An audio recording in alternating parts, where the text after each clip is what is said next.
joining us again for day 3 of the STEM Summit. I'm excited to be introducing our next presenter for the Using Data to Tell the Story of Your STEM's Program Impact. Before I introduce our presenter, I want to do a bit of housekeeping. The event is broken into 3 areas: stages, sessions, networking, and the exhibit hall, and you can navigate using the left-hand menu. All sessions are being recorded so that you can watch them in the replay section later. Now, during the presentation today, we'd like you to post the speaker questions into the chat, and that's to the right of your event window. And make sure that you participate in the STEM Summit Challenge to win prizes. You can find the link on the STEM Summit reception page, and the winners will be announced at the expo on Friday. The exhibit hall will open today and remain, it's been open and it will remain open throughout the week. And the exhibitors will be live on Friday from 11 to 1.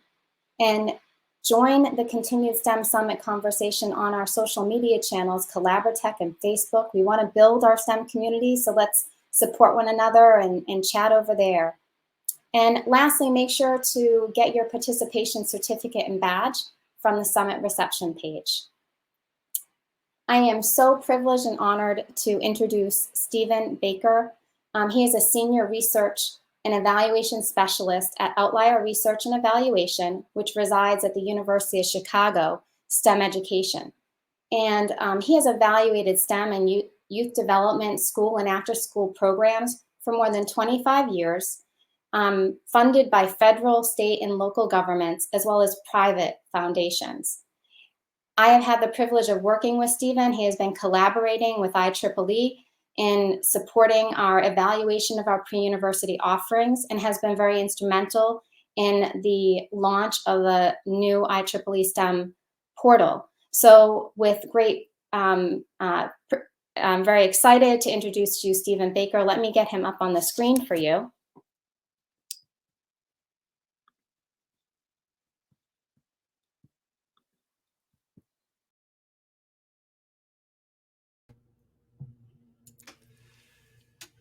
Thank you, Donna.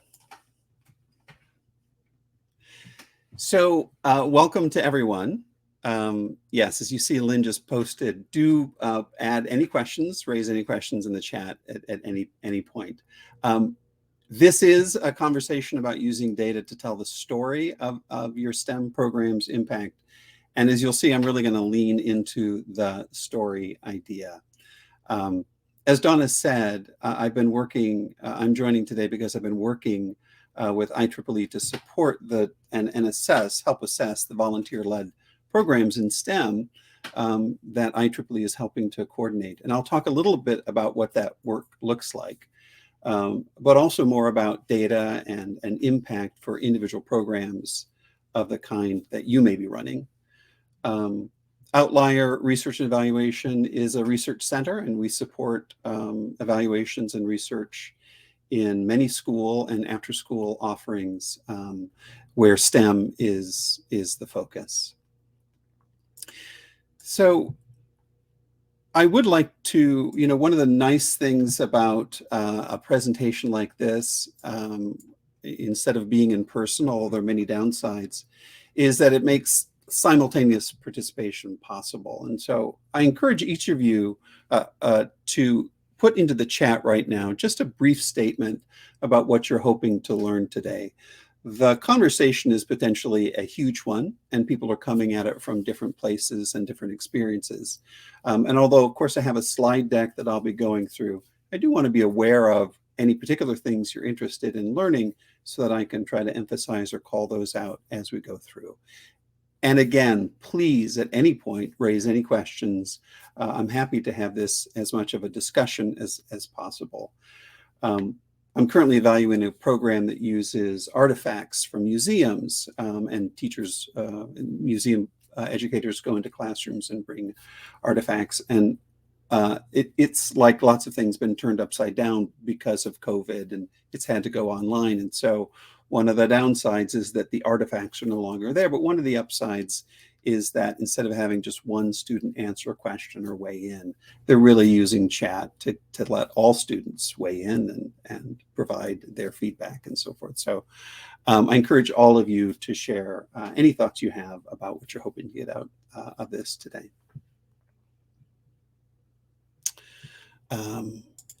So I see at least one that's in there, so please take a look at those as well.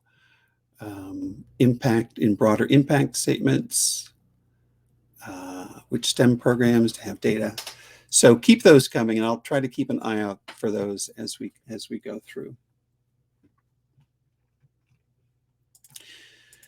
So today's presentation is called Using Data to Tell the Story of Your STEM Program's Impact. And there are obviously these three key elements in that, which is data.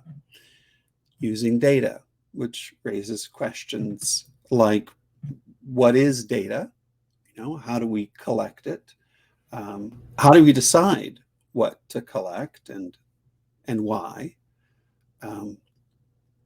Telling the story here raises questions like, what is the story that we want to be able to tell? And what's the story that we can reasonably tell? Obviously, in this work, we want to tell a nonfiction story rather than a fiction story. And so how do we increase the odds that the story we're telling is a true story, is the real story, and as much as possible is the full story of what's going on? Just going to look over here at comments again.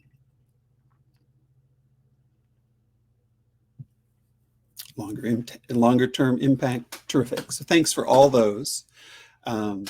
And as you see particular moments where you want to jump in on any of those things, please do that as well. And then the third part here, program impact, raises the question of impact on who and impact at what point in time. One of the questions here is about longer term impacts and thinking about the time frame for looking at impacts. And I would say it also raises the question of whether there are instances when you wouldn't want to prioritize impact in your evaluation activities. Any conversation about impact should be broad enough to include when it doesn't make sense to be measuring impact. So we're going to trace through these three elements as a structure of the conversation today. I'm going to scroll down here again just to look. So data. One of the striking things about data is that when it comes down to it, there are really only a few kinds of things that data can measure. There are only a few kinds of things that are data.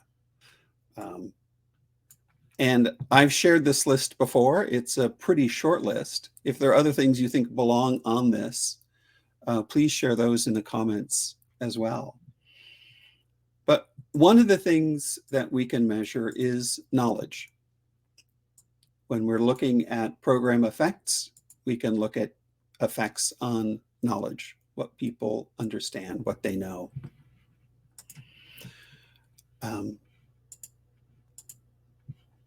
A second thing that data can tell us and that data can measure is attitudes. And I should say, knowledge can be, just backing up for a second, knowledge can be conceptual knowledge, or it can be kind of a practical knowledge. So some would say knowledge and skills, although I tend to think of skills as behavior. Of course, it has elements of both. But that's a third thing that data can measure. It can measure knowledge. It can measure attitudes toward something. It can measure behavior. And then there's a kind of catch-all category of status or symptoms. And that's really it. So when we're talking about using data to tell a story, we're going to be telling a story about someone's level of knowledge, someone's change in knowledge, someone's growth in knowledge, someone's attitude toward STEM in this case, someone's change in those attitudes toward STEM, behavior around STEM. Are they doing things differently? Are they attending more STEM classes? Are they choosing to enroll in a STEM major? And then status or symptoms. Similarly, there are a relatively few number of tools for collecting these data. I was part of a multi-year study on stress reduction where the original plan was to collect saliva samples from kindergartners over several years to measure cortisol levels.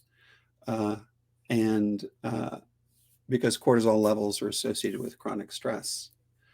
And as I was doing the research on that and having conversations with the firms that produce these kits and vials and learning what was required to refrigerate and so forth, these things, the more I learned about it, the more glad I was that we ended up not using saliva samples from kindergartners.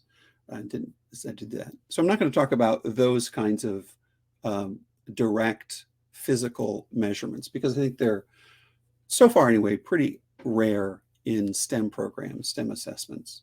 We also considered other biofeedback measures of calmness, but I'm not going to talk about those kinds of instruments here because, again, they're pretty unusual.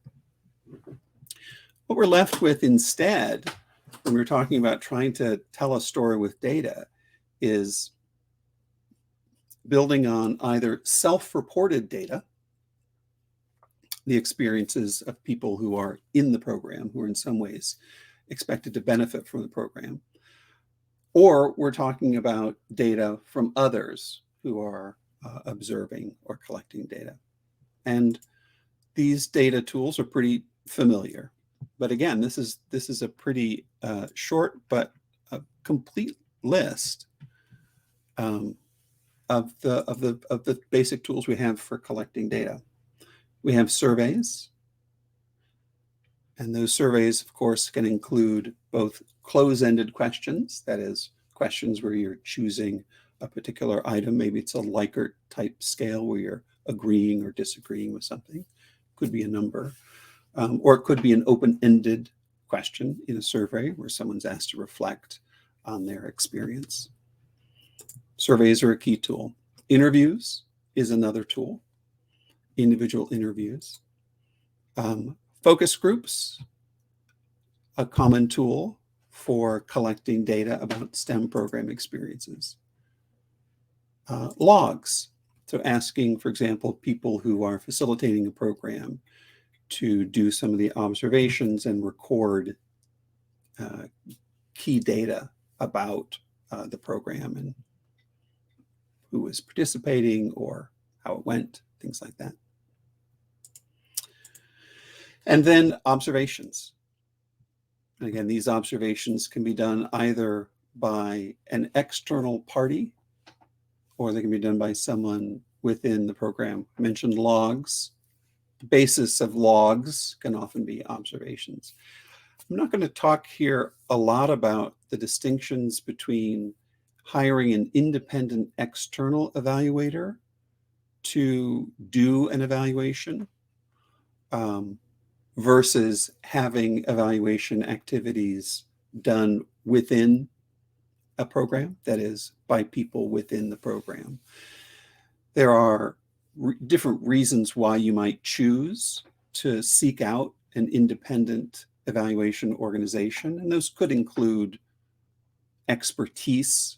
It may be there is some genuine level of expertise either in the data collection process or in the analysis process.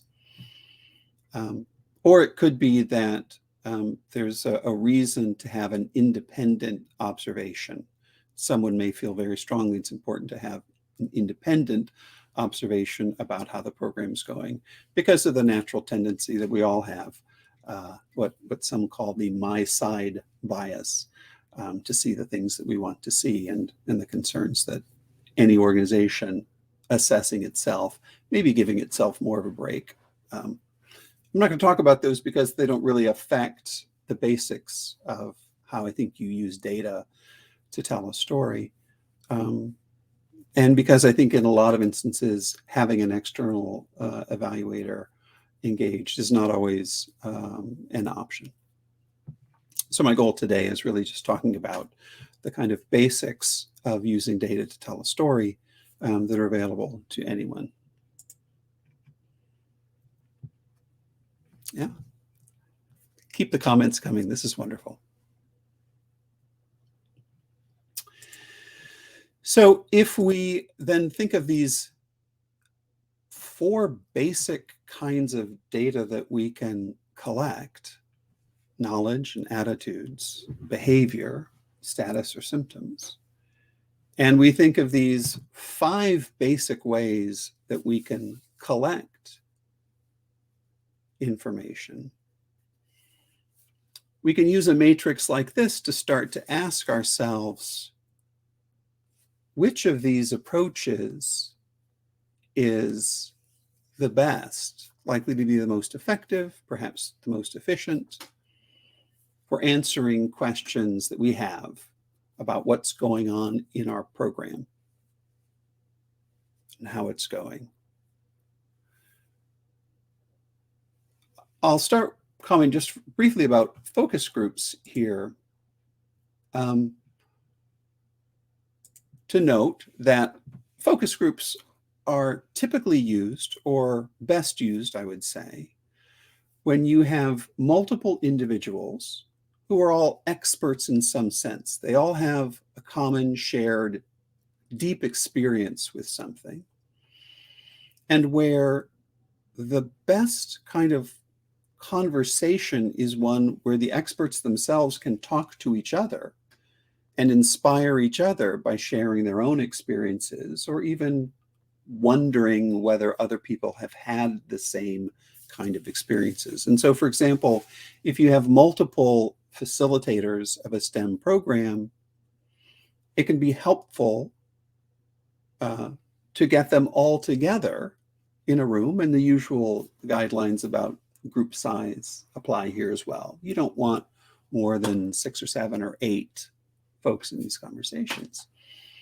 But if each of these individuals is in a place where they can feel comfortable sharing their experiences, both positive and negative, with each other, a focus group creates the opportunity for this synergy that can be better than what an interviewer, certainly an external interviewer who doesn't know as much about the work, can prompt and can elicit from them. So a focus group can be really helpful where you have those kinds of arrangements. I'll say that they're less effective when you have people with very different experiences, or where you have people in very different roles. For example, where it's hard for each of them to be as honest as possible. And a classic example of that is in a program, if you have a supervisor and someone or someones who are being supervised, putting them together in a focus group can be challenging and maybe unwise.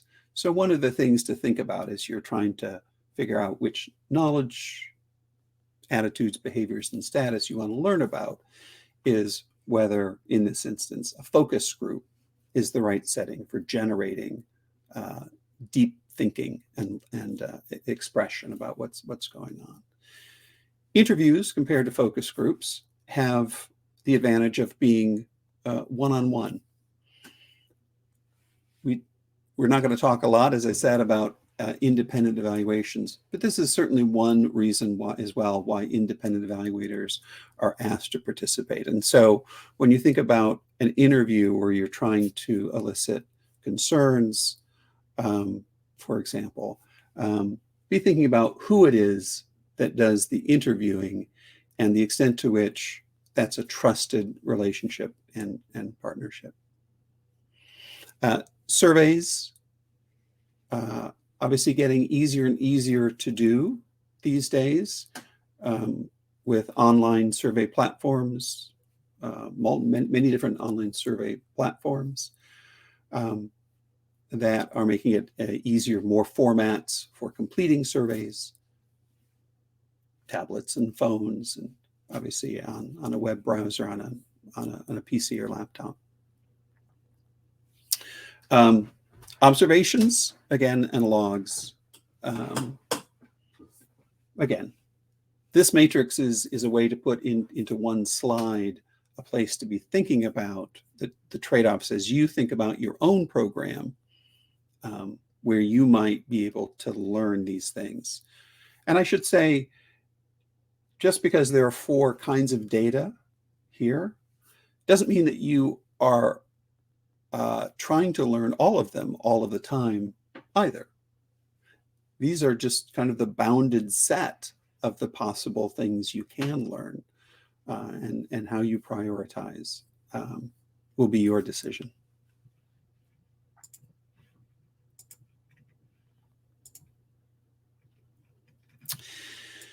So when we talk about data, the next level of specificity is a particular measure that's used to capture data.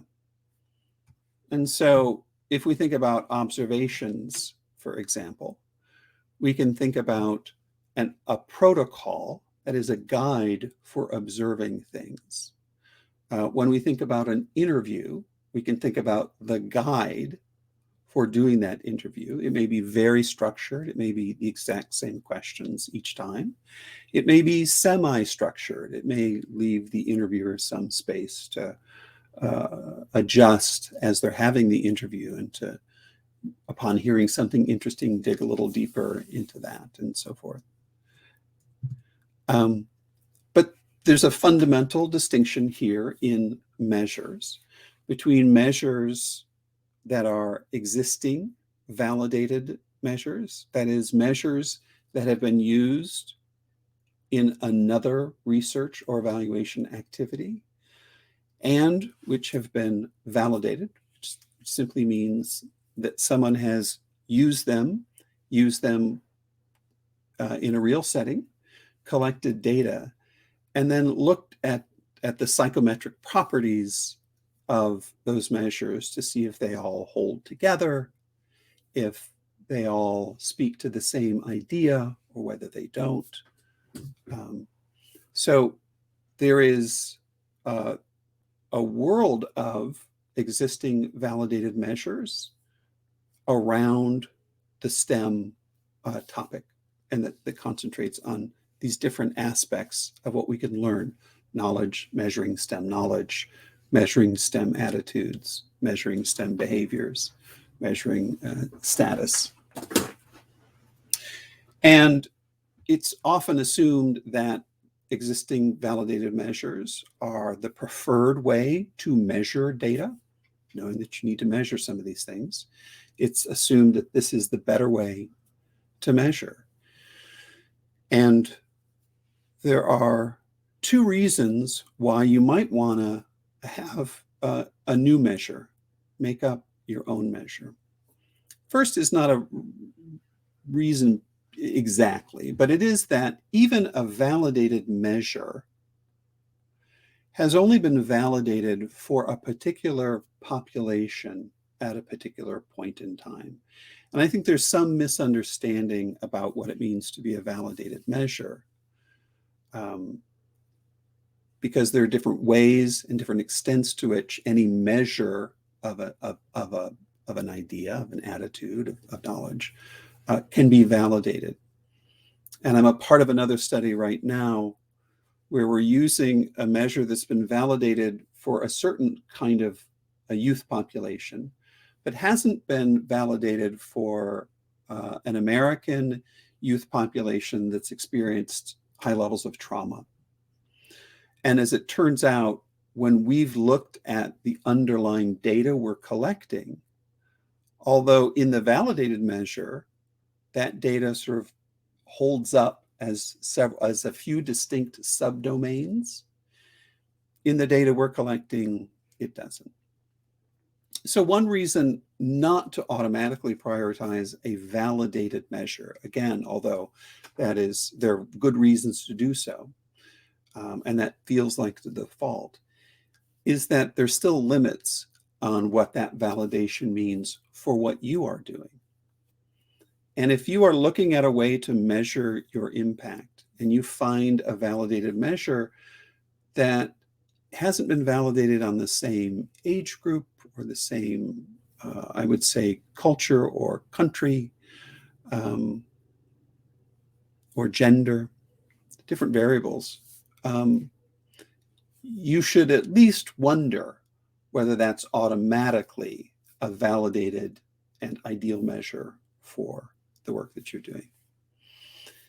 The second reason to consider something other than an existing validated measure is on this side of the slide that says new measures. Instruments created specifically for your program may match your program better. The whole idea of program evaluation begins with the program. And another thing we're not going to talk about today is the difference between research and evaluation. But as an aside, or very quickly, I'll say, so something we'll talk about just very briefly is, when you're conducting research, what you're doing is trying to answer a question that no one has ever answered before. You're trying to add to our collective human understanding in an area. And so a research breakthrough makes sense because you do research to try to learn something we never knew before. With an evaluation, it doesn't matter whether the program you are operating has been shown somewhere else to make a difference or not. I don't mean that exactly, because you do want to be starting at least attracted to programs that make a difference or not. But the most important question in an evaluation of a program, rather than research, is this working now? And is this working in the way that we expected it to work? So when you're thinking about measures of a program to tell a story about your program and you're conducting an evaluation, you want your measures to adhere as closely as possible to the contours of the program itself. And even though there are many, many validated measures out there in areas that are quite relevant and focused on STEM, you will discover, if you really look closely at your program and what it's trying to do, that there are times when you can't find a validated measure that gets it just quite the thing that you're trying to change, just quite the thing you're trying to improve in your program. And in those instances, it's really valuable to have a measure that captures as closely as possible what you are trying to change. And it's worth the trade-off of it not having been validated, because it's getting at exactly what you care about and what you want to know and what will help you make decisions. I think I'm going to have to, I'll come back to some of these things and we'll read them aloud later as well. And please keep the comments coming.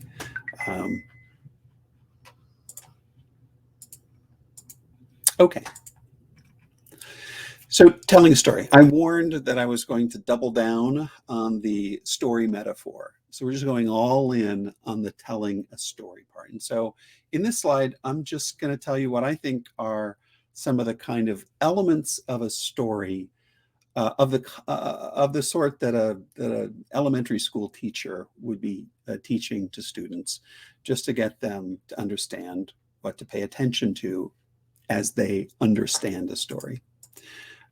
First is the setting, right? So one of the elements of the story, of any story, is the setting. They happen in a certain place and a certain time. In stories, we have characters that are important to the story. We want to make sure we're introduced to those characters. A story has characters that do things. So we want to know what the characters are doing in the story. We want to know what these characters, and often the protagonist, the hero figure maybe, what they gain in their travels. And a story has an ending. Stories have an end, and so we want to know, how does the story end? And so a good story will include these elements. We'll have a sense for what's around the action, the setting, who the characters are that are we should be paying attention to, what they're doing, what they're gaining as they go along, and then how the story ends. You may ask whether there's a sequel. So let's transpose this onto a program model, a very, very simple story program model. So as you think about your program, carrying over this story metaphor, you can think about the setting and characters. What is the setting for your program? And who are the key characters that you want to be paying attention to as you tell the story of your program? And as you follow the story of your program, we're assuming sort of the production, the end, so the sharing the story, but you really want to be watching the story too. So what about the setting do you want to be paying attention to, and in what detail? And which characters do you want to be paying attention to, and in what detail? The second column here is asking what the characters do. Again, as projected onto a kind of program model, what are the important staff and participants? What are they doing? What are they actually engaged in? What are their activities? What are they gaining here in this third column? What are they gaining in their travels? What are they picking up along the way? What are they learning? Here we've got, in this program, characters who are gaining different attitudes about STEM, or gaining more knowledge about STEM. And at the end of the story, in this program model story, youth make certain decisions. They choose a STEM major, or they choose a STEM career. So that is the obvious, just direct overlay of a story framework onto a program model.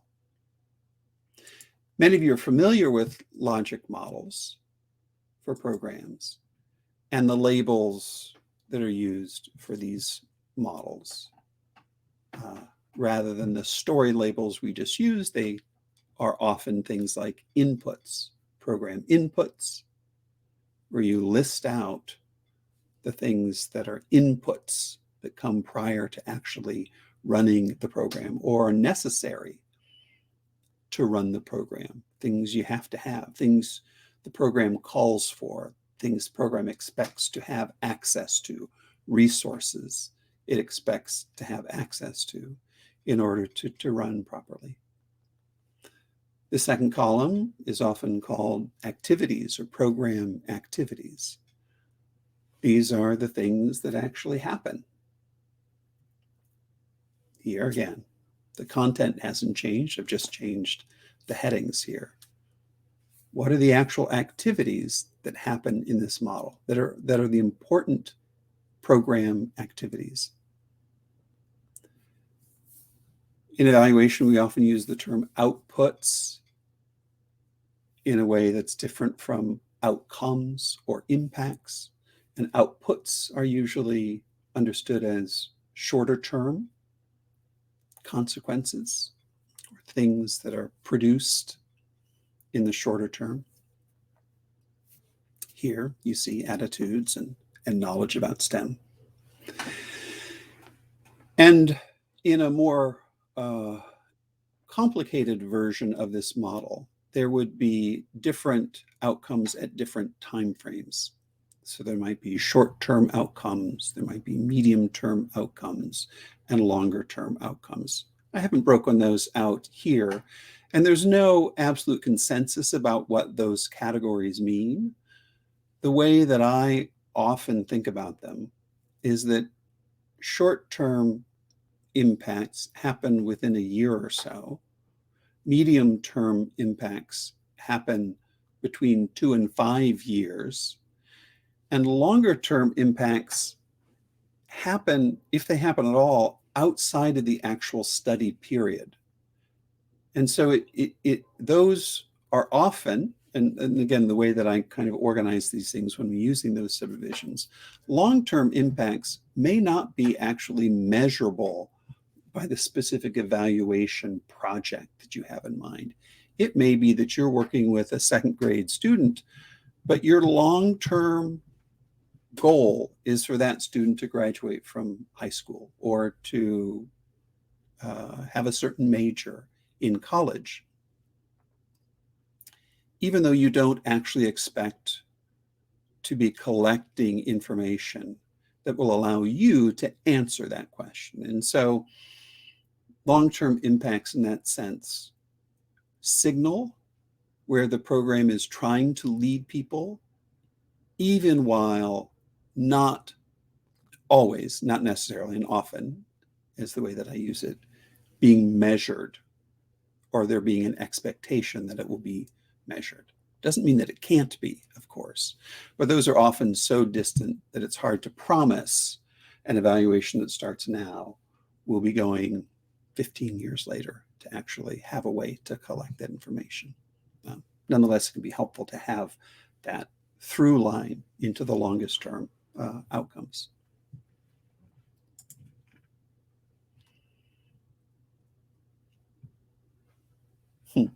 Nice little story there, Bob.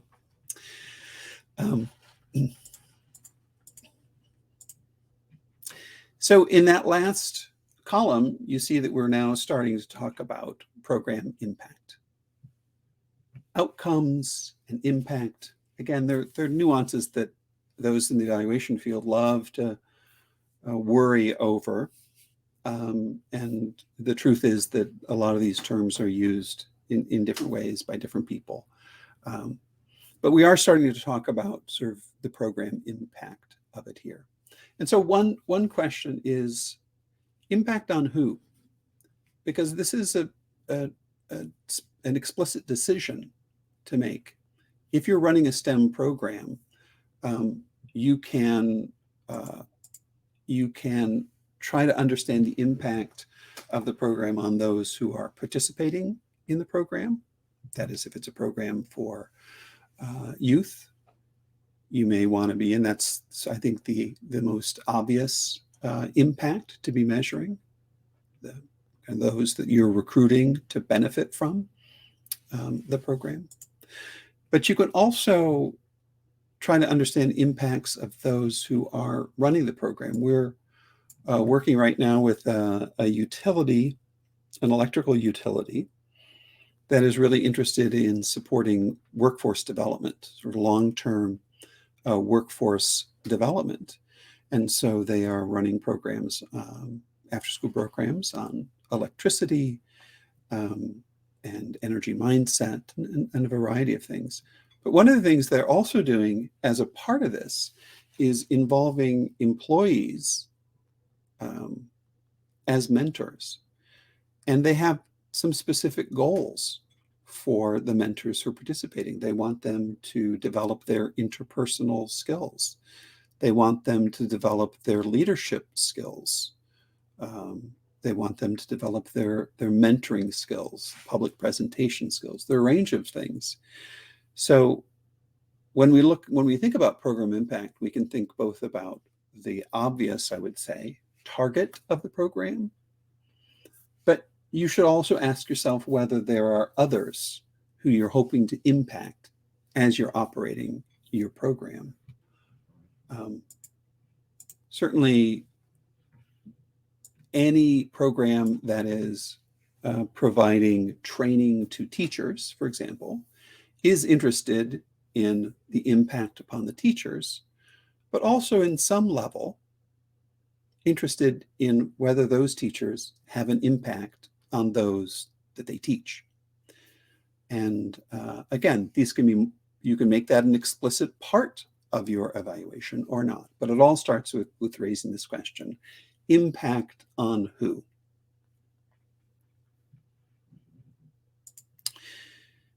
I mentioned that we've been working with Donna and Bert, Sadiq, and others at IEEE to support the volunteer pre-university activities, to both try to increase the number of those activities and also think about how to increase the quality of those activities.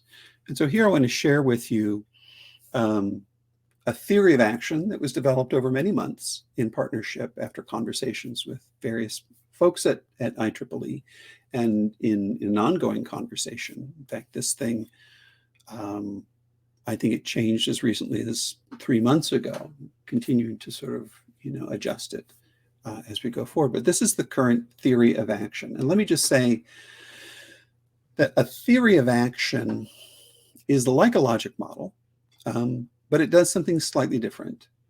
It has the causal model, the causal connections more explicitly laid out. And so one definition that I came across is a theory of action outlines the components of the system while clearly specifying the connections among these components. So while a logic model, and again, this is a very simple logic model. So while a logic model says what we should see,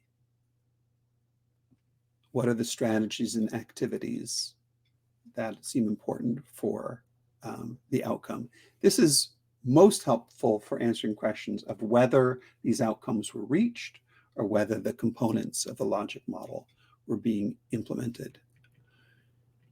In a theory of action, it's an argument about what we believe will cause what. And obviously, when we start talking about causality, we're starting to talk even more about a story. And so we'll dig deeper into that in just a moment. But here is the current theory of action for the work that we're doing with the STEM portal. These are often framed, I should say, with this kind of, if we do this, then this will happen, which is just simply underlies its causal framing. Here, if you can see, it says, if we support youth opportunities through direct activities and teacher training. Notice those two different ways of trying to support youth activities: by engaging teachers, by providing supports to teachers, and by directly providing services or activities for youth. If we support youth opportunities, these youth opportunities, here you'll see these 7 youth opportunities. Again, the language here has changed a bit over time as we really thought about who is in the IEEE world and what the right sort of job categories are, and how to get the right language for being inclusive, appropriately inclusive. These, I'll just read them in case you can't see them on your screen. Meet and engage with STEM professionals. That seemed like an important youth opportunity. Engage in hands-on design challenges, an important youth opportunity. Learning technical skills, learning about STEM career pathways, learning non-technical engineering habits of mind, learning about ethics of engineering and technology, and participating in solving real-life problems. Some ways in which the edges of these overlap a bit. But this is the first if. If these opportunities are provided to youth, then youth will gain knowledge in these important 3 areas. They'll understand the pathways to engineering and technology professions. They'll understand what engineers and technology professionals do. And they'll have some of the foundational engineering and technology skills.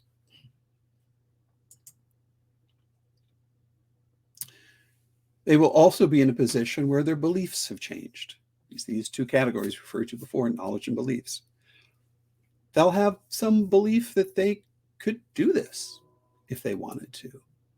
They'll have a positive perception of learning these skills. And they'll have some appreciation. They'll value the contributions of engineering and technology solutions to the problems of the world. Here we see the and then statement. Youth will then see themselves, if they have these beliefs and they have this knowledge, they'll see themselves as a change maker who can improve the world through engineering and technology professions. And the final step here is that if this process is, in fact, if these opportunities are provided widely and youth gain these new bits of knowledge and these new beliefs, see themselves in this way, that will lead to a more and diverse engineering and technology workforce. And among those who decide not to go into the workforce, an understanding and appreciation of engineering and technology professions. So this is, again, this is the theory of action that is the basis of a lot of work that we've been doing that translates into particular kinds of funding opportunities for programs, decisions about what to reinforce, what to encourage, what kind of educational materials produce, and so forth. And so this is a bit of a touchstone for the work that's happening in IEEE around how to use data to tell the story of what IEEE is doing as an organization.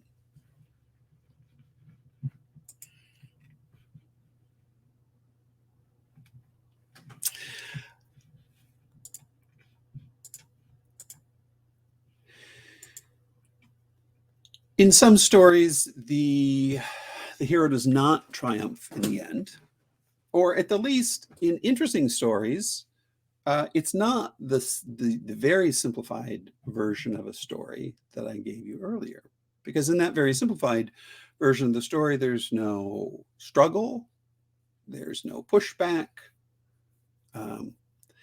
So I do want to talk a little bit about telling the story of non-impact as well. And here then is a graphic of some of the sort of more nuanced and true versions of a story where you're using data, where data informed is necessary to tell the story about impact, again, understood to mean impact or non-impact, or more generally, level of impact. How can we use data to tell the story of the level of impact that we had? And there are a bunch of things that challenge or support each of these 4 column headings: what's available, the inputs, the activities that happen, the outputs that are generated, the outcomes that happen. One of them is the program characteristics. And just to give you one example, programs can be really complicated. They can be so complicated they're hard for people to teach them. They can be hard for students to understand them. And there are a range of program characteristics that affect how effectively a program can generate impacts. Here I've kind of made these red lightning bolts. There are environmental characteristics, obviously.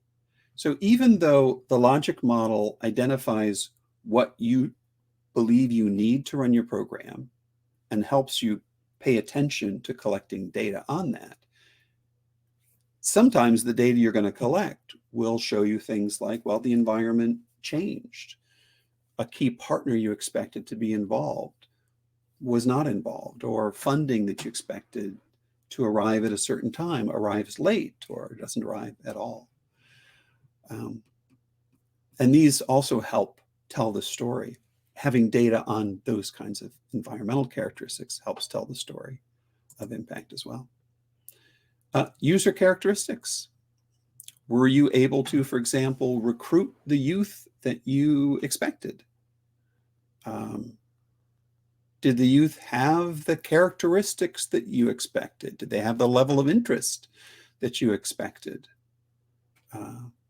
Were they not that interested in learning at all? I mean, when we think about personality profiles and differences in people, sometimes people are more or less interested in learning new things, or having time to do it, or a range of individual user characteristics that can affect how much impact a program can have. And the fourth one that I'll include here is just organizational characteristics. Is the host organization, if it's a school that is running an after-school program, or if it's in some other setting, is that organization well organized? So these are all additional data points. So beyond the inputs and activities and outputs and outcomes and impacts and the measures of those, there are these other things that are really trying to measure the things that are facilitating. And let me just add those facilitating things here, because it's not all lightning bolts and thunderstorms. There are program characteristics that facilitate having an impact. And so you want to understand those as well. If a complicated program can make it more difficult to implement and be effective quickly, a simpler program is a program characteristic that can be helpful in getting implementation up to speed, and therefore increase the odds of having an impact.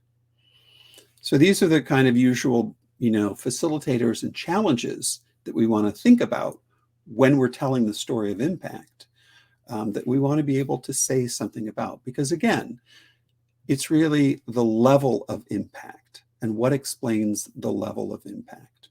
And here in this diagram, the colors alone make it pretty clear. There's the program, and then there are all these other factors that are affecting the program itself. The program has its theory, the program has its internal logic. The program has assumptions about what will happen and what will follow, and then the world has its own opinion about what that program is actually going to produce.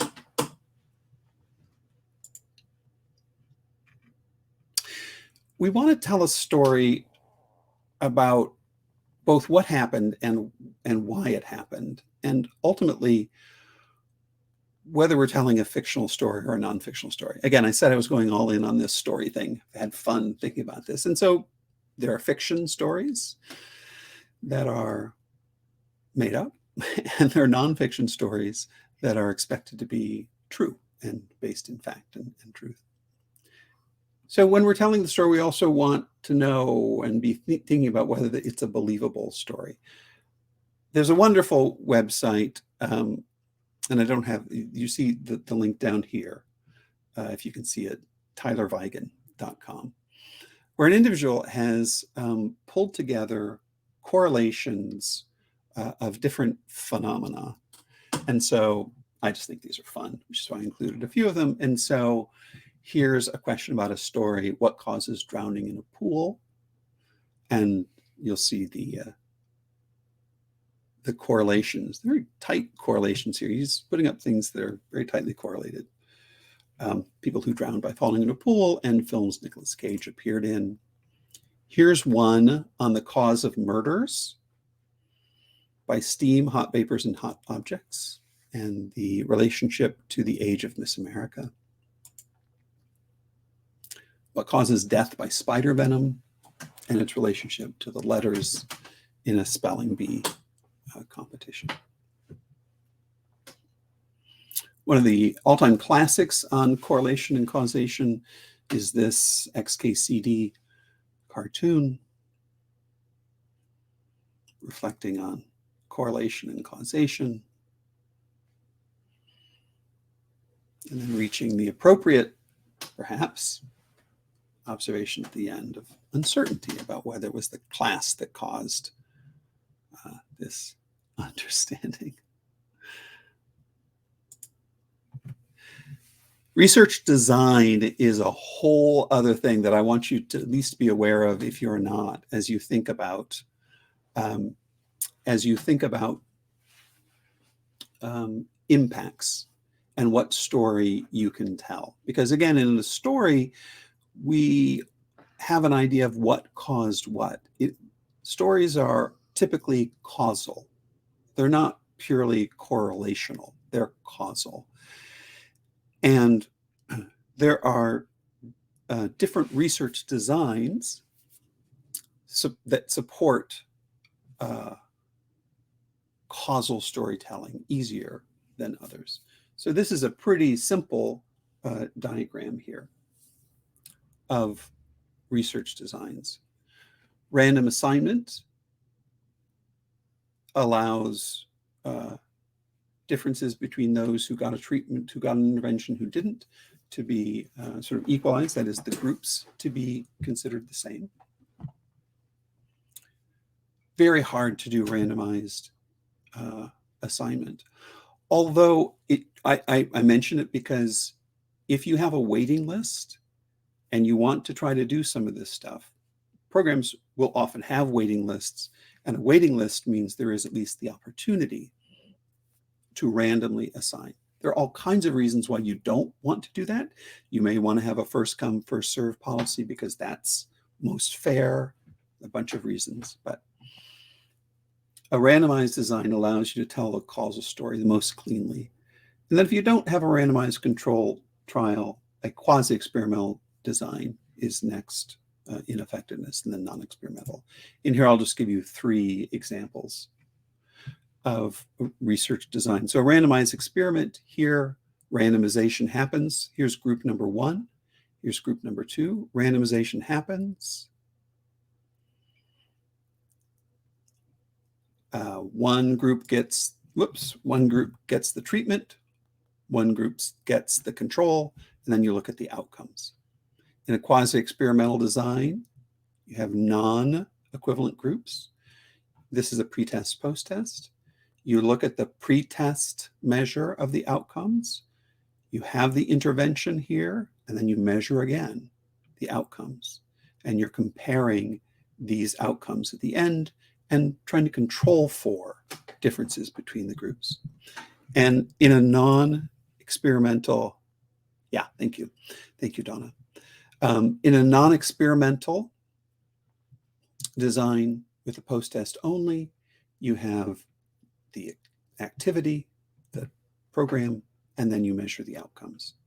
And so it's pretty clear in a diagram like this why a non-experimental post-test only research design is less convincing as a story, why that data provides a less convincing story.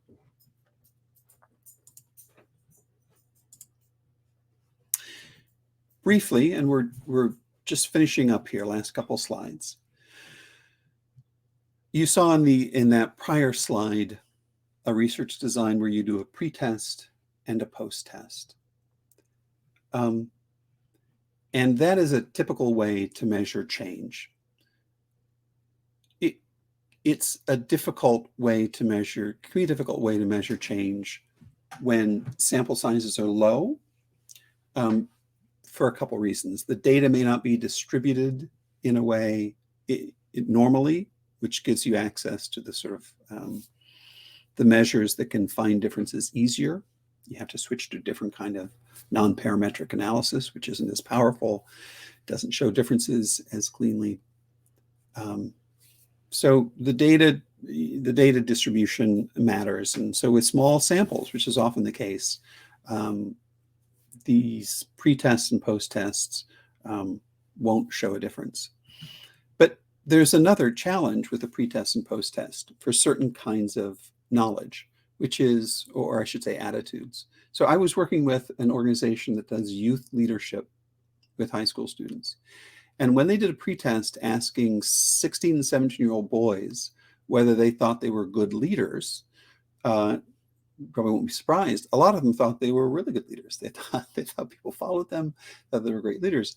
And then they went through an intensive leadership training program where they had to actually lead and get stuff done and make a case to a principal about some community issues. And at the end of their time in this program, they were less certain they were good leaders. Unfortunately, when you assume that a pre-test to post-test will show growth on something, but someone understands something differently at the end than they did at the beginning, you can get some wonky kinds of things. So there's this thing that I just want to put out there called a retrospective pre-test, where you're asking people at the end to reflect back on what they thought or what they knew. And you're really asking them about growth rather than assuming you can simply subtract the post-test from the pre-test and in that way measure growth. So just want to put that out there as a thing in case that's not something familiar to you. The final sort of new slide here is you may not want to prioritize impact. You may not want to have the story be about impact. If your program elements are still developing, it's probably not time to be measuring impact, at least not in any high stakes way. If your program is not fully implemented, there are all kinds of challenges, certainly in the last couple of years with COVID, especially creating new challenges for something other than full implementation. Students aren't as engaged as they would otherwise have been, or they're simply missing, or other reasons.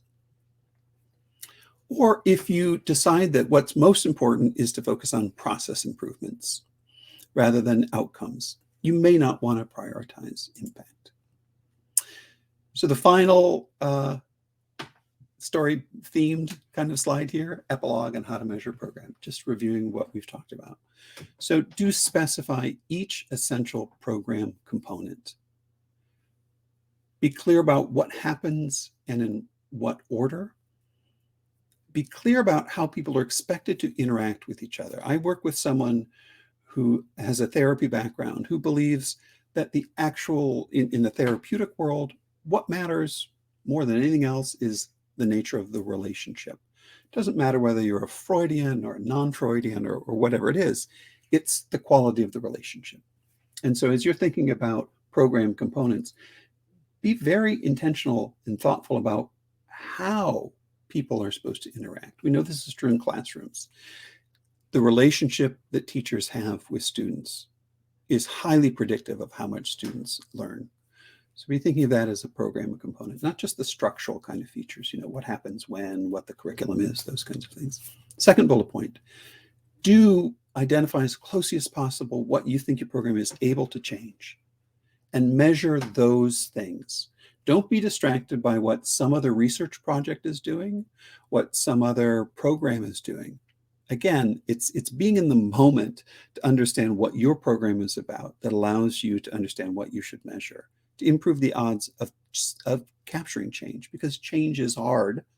It's very hard to establish change. You want to increase the likelihood you'll be able to capture something. And that means really measuring what you think you can change. As I mentioned, also as you're going along, measure things that can prevent and facilitate impact. These kind of implementation measures, the sunshine and the lightning bolts. And then be aware of research design and use the strongest research design possible.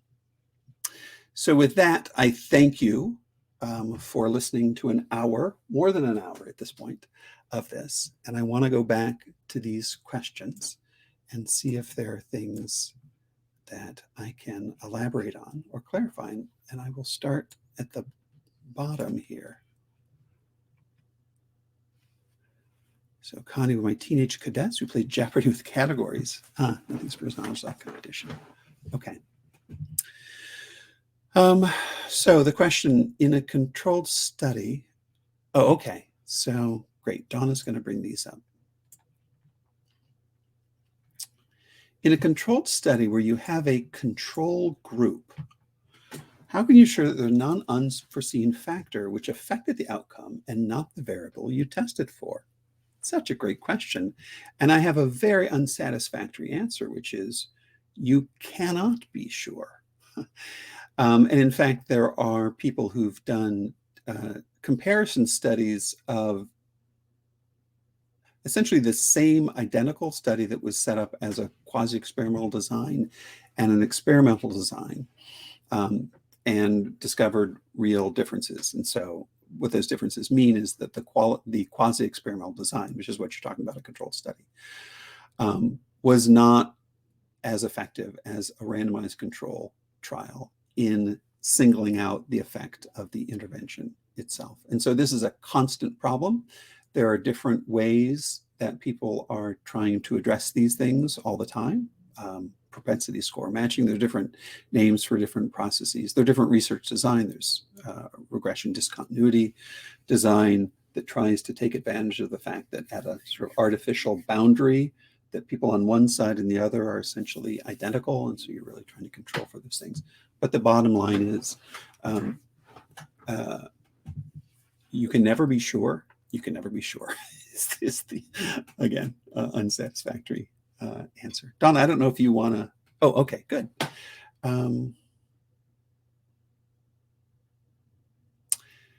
So how about, let's see. I think I'd want to know more about, and I'm going back to these few categories we have. Like in your question, is that you want to know whether people have learned the facts themselves? That is, has their knowledge increased? Do you want to know whether exposure to these facts means that kids are more excited about science than they were before?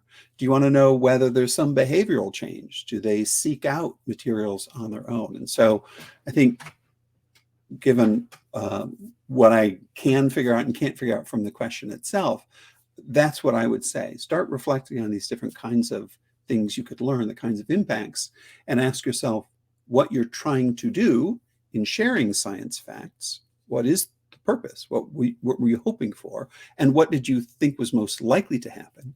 And find a way to measure that.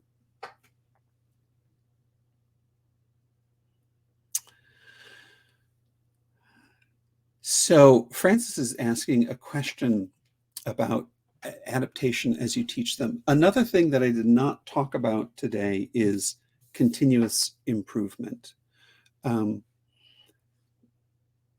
So this is what this calls to mind. How do you develop activities and measure and manage and adapt them as you teach them?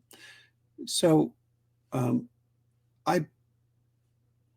if you have, so the first thing I would say is you can only reflect on how well you're doing using data if you're collecting data. And so if you want to have a kind of adaptation as you go along, this is going to sound obvious, but I was just having a conversation this morning with a program that's running STEM programs in high schools, where we were having to change how often we're doing interviews. So we originally scheduled interviews at the end of the year with students and with teachers and with school leaders.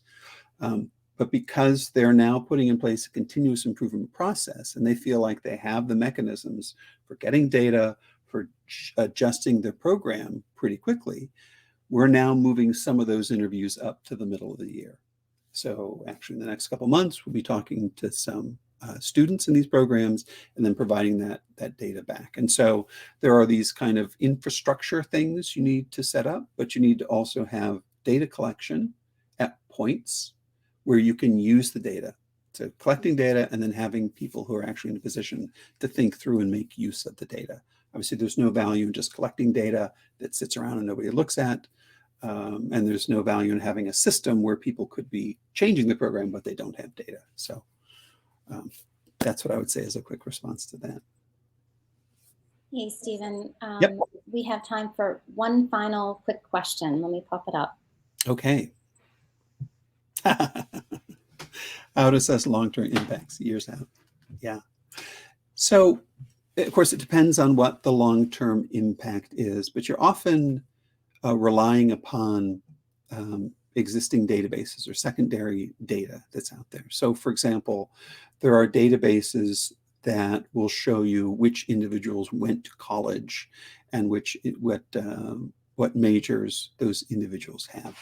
That information is collected by an organization, and that data is something that you don't have to do yourself if you're doing the evaluation.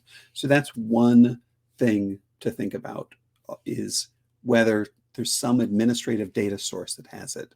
Obviously, if you're talking about, I'll just leave that example there.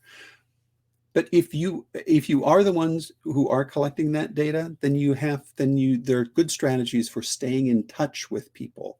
People will send birthday cards, various things. If you have a panel of people you want to be able to reach out to 5, 6, 7 years later, you need to be doing constant work to maintain that connection, address updates and so forth, but also some emotional connection, providing updates on what's been happening, these sorts of things, so that they'll actually respond to your questions when you're ready for assessing the long-term impact.